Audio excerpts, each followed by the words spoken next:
जीवन में जो विपत्तियां आ रही है उसका कारण ये है हम भटक चुके हैं। अब आपको लगता है गुरु जी विपत्तियां आ रही है तो क्या भगवान से नहीं मांगे कि कष्ट दूर हो? ए मैया,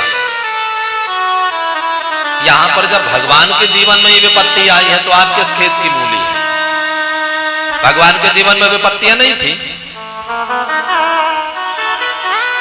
फिर हम आप क्या हैं? तो आप विचार करेंगे कि तो भगवान के भजन करने से कोई लाभ? विचार करें, आप भोजन करते हैं तो भोजन क्यों करते हैं आप बताइए? ये सोच करके करते हैं क्या कि हम भोजन इसलिए कर रहे हैं कि हम पहलवान हो जाएं? ये सोच के करते हैं रोज भोजन? क्या भोजन तो आपने इसलिए किया कि भूख लगी तो कर लिया। कुछ लोग स्वाद के हिसाब से कर लेते हैं, कुछ लोग पौष्टिक है इसलिए कर लिए, लेकिन केवल ये सोच करके आपने नहीं किया कि हम पहलवान बनेंगे, क्षुधा को मिटाने के लिए किया। अच्छा ये बतलाइए, आपने क्षुधा माने भूख को मिटाने के लिए भोजन किया तो क्या भोजन केवल भूख बस मिटाएगा? क्या भोजन का जो दूसरा गुण है कि जब वो अन्न जाएगा तो रस बनाएगा, रक्त बनाएगा, मांस बनाएगा, मज्जा बनाएगा, अस्थि बनाएगा, वेद बनाएगा, तो क्या वो नहीं बनेगा? स्वाभाविक गुण है अन्न का, वो बनेगा। आपने भोजन किस लिए किया? भूख को मिटाने के लिए। पर अन्न का जो स्वाभाविक गुण है कि आपके समस्त रसेंद्रियों को, समस्त इंद्रियों को पुष्ट करना, वो करेगा। इसी प्रकार से माई बाप जब हम भगवान का भजन करते हैं, भगवान से जुड़ते हैं, तो अगर हमने संसार की कामना कर लिया तो उससे हमने अपने भजन को कमजोर कर दिया।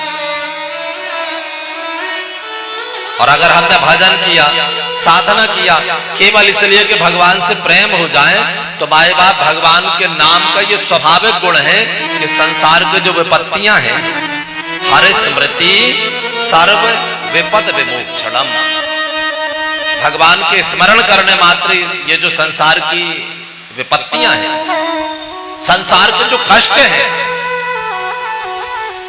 पूर्ण रूप से समाप्त तो नहीं होंगे, पर हां परमात्मा सामर्थ्य दे देंगे उस कष्ट को सहने के लिए। या परमात्मा क्या करेंगे कि कोई बड़ी विपत्ति है उसको छोटे रूप में निकाल देंगे, आपको पता ही नहीं चलेगा। तो इसलिए भगवान के सामने संसार की कामना नहीं करना। धर्म का उद्देश्य माई बाप भगवान से प्रेम हो जाए, भगवान से जुड़ना हो जाए। और माई बाप जिससे प्रेम हो जाता है ना, एक पत्नी पति से प्रेम करती है तो देखो उसने अपने माता पिता को छोड़ दिया, अपना गांव छोड़ दिया, घर छोड़ दिया, परिवार छोड़ दिया और समर्पित हो गई। इसी प्रकार जब हमारा भगवान से प्रेम हो जाएगा तो प्रेम का लक्षण क्या है? तत्सुखी सुखत्वम। हमारे प्रेमी, हमारे भगवान क्या चाहते हैं? इन दुर्गुणों से दूर रहें, दीन जनों की सेवा करना, धर्म से जुड़े रहना। तो स्वाभाविक हम अपने प्रेमी को खुश करने के लिए, यानी प्रेमी यानी परमात्मा को खुश करने के लिए उनके अनुरूप कार्य करने लग जाएंगे, धर्म से जुड़ जाएंगे। अब फिर भगवान के विषय में जान पाएंगे, हमारे अंदर के अज्ञान की ग्रंथियां खुलेंगी और पूर्ण रूपेण परमात्मा से जुड़ जाएंगे। तो जीवन का उद्देश्य क्या है भैया? भगवान से प्रेम हो जाए किसी प्रकार से। फिर भगवान के 24 अवतारों के विषय में बतलाना प्रारंभ किया सूत जी ने। नारायण नारद हरे कपिल देव श्री राम मोहनी दत्तात्रेय सुखधाम नरसिंह वामन व्यास जी ऋषभ देव कुमार यज्ञ रूप धनवंतरी वृद्ध कल की अवतार प्रथु राजा वाराह पुनि कृष्ण चंद्र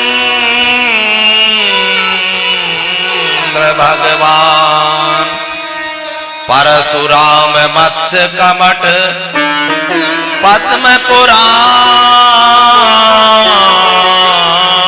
प्रमाण। सूत जी महाराज कहते हैं भगवान की ये 24 अवतारों के प्रमाण पद्म पुराण में ऐसा गाया गया है, मिलते हैं। सूत जी महाराज ने कहा कि देखिए, एक बार नारद जी पहुंच गए व्यास आश्रम पर।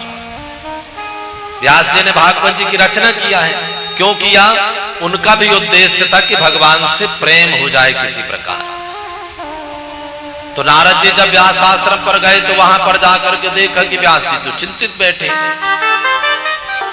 नारद जी पहुंचे और व्यास जी को चिंतित देखा तो पूछने लगे कि कैसे? संत के जीवन में अगर चिंता आ जाए तब तो संतत्व की श्रेष्ठता समाप्त होने लगी। तो नारद जी को आसन पर बैठाया। पाद्यार्घ करने के बाद अब व्यास नारायण ने अपने विषय में बतलाया कि हमको क्या कष्ट है। व्यास जी कहते हैं कि हमने एक वेद के 3 खंड कर दिए, 17 पुराणों की रचना कर दिया, 5वें वेद महाभारत की रचना किया, पर व्यास जी कहते हैं कि मन को संतुष्टि नहीं हुई। ऐसा नहीं लगता कि इससे लोग अपना कल्याण कर पाएंगे। मन में संशय है थोड़ी, क्या किया जाए? तो नारद जी कहते हैं बस इतनी सी बात है, आपने भागवत जी की रचना नहीं किया। क्योंकि जब तक भागवत जी की रचना नहीं करेंगे, भगवान के सगुण स्वरूप का वर्णन, भगवान के भागवत यानी भक्तों का वर्णन, अभी तो आपने केवल अपने श्रेष्ठता दिखलाई है, कला दिखलाई है। भगवान के गुणों के विषय में, भगवान की महिमा के विषय में वर्णन करें, भागवत जी की रचना करें। तो व्यास जी ने कहा कितनी रचना करूं, लिख लिख करके बूढ़ा हो गया मैं। नारद जी ने कहा जीवन में अगर संत कृपा प्राप्त हो जाए, जीवन में अगर गुरुजनों की कृपा प्राप्त हो जाए, जीवन में अगर माता पिता की कृपा प्राप्त हो जाए, तो संसार में ऐसा कोई कार्य नहीं है जिस कार्य को न किया जाए, क्योंकि भगवान मदद करने लगते हैं।